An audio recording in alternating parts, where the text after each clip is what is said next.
മോഡലിങ്ങിലൂടെ വെള്ളിത്തിരയിലെത്തിയ നടിയാണ് കനി കുസൃതി. 2009 റിലീസായ മലയാള സിനിമ കേരള കഫേ കനിയുടെ തലവര മാറ്റിവരച്ചു. 2020 കേരള സ്റ്റേറ്റ് ഫിലിം അവാർഡ്സിൽ ബെസ്റ്റ് ആക്ട്രസ് ആയതോടെ സിനിമയിൽ നിന്നും ഒട്ടേറെ അവസരങ്ങൾ കനിയെ തേടിയെത്തി. ബിരിയാണി എന്ന സിനിമയിലെ അഭിനയത്തിന് മോസ്കോ ഇൻ്റർനാഷണൽ ഫിലിം ഫെസ്റ്റിവലിൽ മികച്ച നടിയായി കനി തിരഞ്ഞെടുക്കപ്പെട്ടു. പക്ഷേ ഇത്തവണത്തെ കാൻ ഫിലിം ഫെസ്റ്റിവലോടെ കനിയുടെ പ്രശസ്തി ലോകമെമ്പാടും പരക്കുകയാണ്.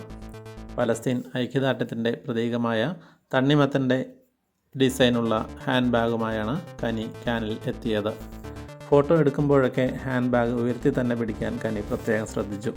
ഈ വർഷം വിവാദങ്ങളിൽ നിന്ന് അകന്നു നിൽക്കാൻ കാൻ ഫിലിം ഫെസ്റ്റിവൽ സംഘാടകർ നടത്തിയ പരിശ്രമങ്ങൾ ഇതോടെ വെള്ളത്തിലായി. ഇപ്പോൾ ഇൻ്റർനെറ്റിൽ കനി ആരെന്നുള്ള അന്വേഷണമാണ് നടക്കുന്നത്. കാനിൽ ബെസ്റ്റ് ആക്ട്രസ് അവാർഡ് കിട്ടിയില്ലെങ്കിലും മിന്നും താരമായി തിരിച്ചു വരാനാണ് കനിക്ക് ഭാഗ്യം.